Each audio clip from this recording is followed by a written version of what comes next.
Let's start recording. Let's see how the levels sound. This is ridiculous that I have to do this, but I don't even know where they go. Okay, let's try that again. Let us start recording with the noise suppression enabled. Okay, I didn't realize that I'd be spending all day troubleshooting this instead of just recording a quick video. Hello. Okay, that might not rip your ears quite as much. So we've muted the default mic. We've set our levels a little bit better so that... alrighty, I think we're good to go. Let me turn on this light, actually.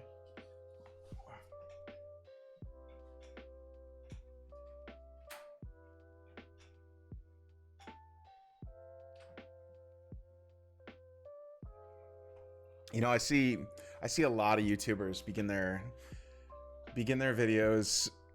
Yeah, I see a lot of YouTubers begin their videos sitting down in the chair, getting all situated, like looking like they've been through a battlefield. And I never understood really why that was until I started creating videos and content. There's a lot that goes behind the scenes before you hit the record button that really matters. And when it doesn't all come together, it's very frustrating. So basically, I sat down to record this session. I fired up my Streamlabs application. My camera wasn't working connecting to the application, so I spent the better part of 20-30 minutes trying to troubleshoot that. Instead, I decided to switch out the entire streaming platform to Stream Elements, and this looks like it's not dropping my camera as much, so I'll probably just switch all my overlays over to that, because that was very frustrating, and I don't like having to work with things. I like to just be able to sit down, hit record, and go. So we're gonna play around with this week. But what are we talking about this week? We are talking about my week 2 impressions. So last week I did about 3 streams. This week I've done 3 or 4, and I just wanted to record and collect my thoughts as far as the streaming is going. It's been a lot of fun. I've connected in with a local community of streamers who have just been getting on, and we've been playing video games and just kind of doing this all together, which is kind of a blast. I mean, when you know you're going through things, you're struggling with different elements of trying to produce a broadcast, it's very helpful to just reach out to somebody and say, hey, how do I do this thing? And then that thing gets solved. So the first thing I'll say is connecting with the community has been great. I launched into a Discord with some fellow other streamers, and it's been really helpful to just ping off their brains whenever I'm having an issue or if I'm struggling. I can, ask a bunch of people that have recently gone through similar obstacles. So they have really good notes as far as, what to do, what not to do, what to look out for. Basically, I've been a network engineer for 15 years. I've been doing video and photography stuff for the past 6. And so I've been playing around with a bunch of different tools and a bunch of different things. And it's really helpful. It feels really good to be able to give back a little bit to the people that are trying to do this, provide some insight, provide some pointers. I don't always know what to do. I'll be the first one to admit that I don't know everything, and it's okay. Like, being an engineer doesn't mean you know everything. About 6 broadcasts overall, 6 or 7. And I've learned a lot. I've connected with a local community, a local Discord. That's been super helpful in reaching out to fellow streamers, people that are also wanting to get into broadcasting and getting into a little bit of streaming. It's really fun to jump online and play video games with them and connect that way. That way you're not sitting in kind of a dull stream, a dull chat, and not having any viewers except for your own monitor, which can get really, really depressing to look at, that one viewer count. That's a tip one of the fellow streamers told me, was to just hide that viewer number because it will affect the way that you play games. So I did that. I ended up doing that, and then I would peak at my broadcast at like click it and then click it back. Just be like, oh yeah, I'm completely hiding it. And it was really surprising the past few nights. I've clicked it and I saw like 9 viewers and I'm like, oh my God, that's amazing. But then I would quickly hide it back again because I didn't want to be obsessed with that. That said, I mean, viewer counts, viewer numbers, one thing. I can go over like what I'm seeing as far as that goes. I think I'm doing okay. Let's look this up real quick. We're not going to do a whole working session. I learned my lesson on last week. You don't go through an entire Excel sheet and write down a whole bunch of facts and figures and expect users to watch through all of that mess. So looking at the numbers, we can see just how like early my stream is. I'm doing great as far as the streaming for 8 hours is concerned, the streaming on 7 different days, and the average of 3 viewers. I mean, that is more than acceptable for the past 30 days. The only part that I'm struggling at personally is the follower count, the actual number. This doesn't concern me as much. I mean, the way I look at it is that'll just happen at some point within the natural progression of how we're doing things. How I'm helping that is, I listen to a lot of Harris Heller and a lot of different YouTubers, and they're always, it's funny, I'm listening to YouTubers and how they're recommending getting Twitch followers is that they're saying creating YouTube videos. So I decided to start a little video series. This is a part of that, and where I don't really know what to call it yet. I was messing around with a couple different titles, and you're gonna just see my work as I'm going through it, and you're gonna see like the mistakes, and you're gonna see the title changes and the formatting changes and all of that mess. And I want you to see that. And but that's kind of how I'm bringing people in, is I'm reaching out to all those channels, and then I'm actually just asking my friends to pop in. And some have never even heard of Twitch before, some have never even seen a gaming and a streaming session, and they're like, why do you want to do that? This doesn't make any sense. And then they hop into the channel and they just talk and they reconnect with people. The other week or the other day, I had somebody reconnect with somebody from high school, and they haven't talked to each other since high school, and that was really cool for me. So that's been a lot of fun. Another thing that I wanted to mention was just playing the games that I want to play and not really concerning myself with the category listings and the number counts and the viewership and all that. Because if I wanted to just get to the numbers, just play by the numbers, I would be streaming Call of Duty. I would be streaming those top tier games that have, the largest viewership, and just hope that some trickle down. But instead, I'm taking kind of a different approach. I'm just playing what I want to play with my friends, and if you want to join, cool.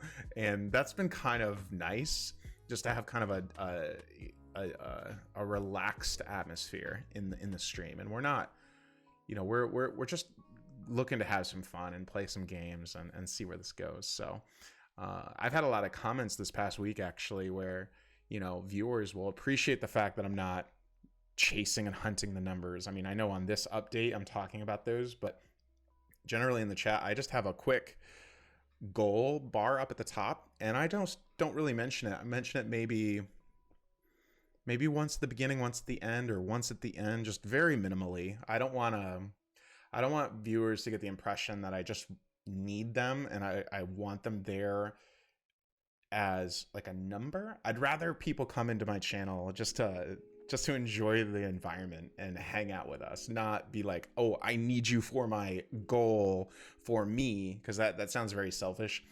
I just want to like connect with people and see how their day is and play some games. Yeah, so we've been playing a lot of Super Animal Royale, which is this past week, which has been just phenomenal. It's by a developer named Pixel, and it was released in 2018, but it's just one of those games I never really got into until recently. And it's just this awesome combination of these weird, cutesy kind of characters mixed and side-scrolling action mixed with a full Battle Royale sound and mechanics set. And I absolutely love it. We've been playing a lot of it this past week, and And so we started talking about it on YouTube, and on YouTube and on Twitter especially. And we actually had the developer comment in and chime in and talk, and it's just so fun to engage with the people that created the game, and then have them see you and your friends play it and enjoy it. There's just some awesome loop back there that exists. That's just incredible.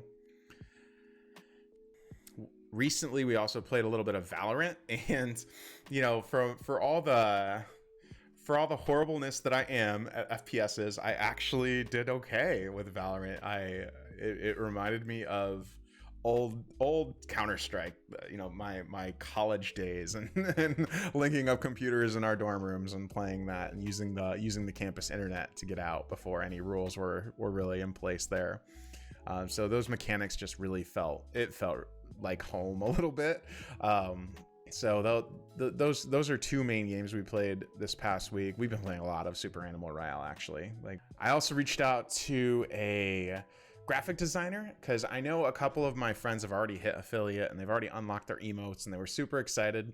And then the first thing they had to do was go reach out and communicate with a designer and get emotes almost rushed and fast. Because for me personally, when I subscribe to a streamer, the first thing I want to do is spam their emote in the chat, and it can be a little awkward when you're first starting out to not have those available. So the first thing I want to have happen is when I kick over to affiliate, I want everything to be live and ready, and just have all of those visuals just a click away of saying, okay, now you can sub, now you can do this, now you can do that. So I need to spend a little bit more time this week organizing all that. But I reached out to a really cool developer on Fiverr, and she's blown it out of the park. I mean, you know, we went in through a couple of concepts. I wanted some of Eddie, of course, because Eddie's the cutest and I love him. And so he's going to take up 2 out of the 3 of my emotes. I'm going to do some Eddie love, and I'm going to do some you're doing it, because Liv and I have this thing that we go back and forth as we cheer each other on when we actually do well in video games. So we have a you're doing it. So I'm going to have Eddie hold a little sign. And then the third emote, I didn't want to do Eddie rip, because, you know, I don't want to think about that. So instead, I have this concept of exploding keyboard, and then out of the exploding keyboard, you have the RIP come out, and it spells rip from the exploding keyboard. I'm sure it's not an original idea. I'm sure many people have done that before, but I thought it'd be cool. Other than that, I've been really uploading and concentrating on the content creation side of the house. I've been actually streaming less than the others that have been coming up with me, but I've been putting out more videos. So I want to really catalog the journey and do the whole, you know, Gary V method of documentation, not creation, and just kind of catalog this project and what I'm doing from the very start. So you're going to see all the horribleness, and then the end goal is, you know, a year down the road, 2 years, 5 years down the road, you're going to be able to track and see how far I've gone. Hopefully they'll get better. One thing that kind of struck me this year is, you know, I'm 35 and I have another 60 years or more of doing things, and if I don't start recording things and putting things out in the world, I'm just gonna fade away. That's depressing. So there you have it. I really hope that every time I've hit record, I've actually hit record, not stream, because these would be very short, very awkward streams. I'm actually using my entire streaming setup to also record my video. What I would normally do is I would segment it out. I'd record in full 4K, whatever. I'd export it down, you know, and then YouTube would compress it. But what I've tried to really do is set up this scene, set up this area so that I could just sit down, hit the stream, hit the record, and then just create some content. So we're gonna get better at this, and it's gonna be fun. I'm really glad for those that are in the beginning and in the know. I hope you really enjoy the progression from week to week and seeing how quickly we can improve this. I say we. I don't know why I'm saying we. I'm the only one here. I guess Eddie. Eddie and me. We. I really hope that you enjoy listening to these. And if you have any questions, please ask them down in the comments, and I'll try to address them. But thank you so much, and have a great week. I'll see you next week. Bye. That was me trying to get him out. Sorry. It's all good. Sorry. Oh, You just killed him. I don't think that's what Paul meant by free him. Oops. I mean, in a way, he freed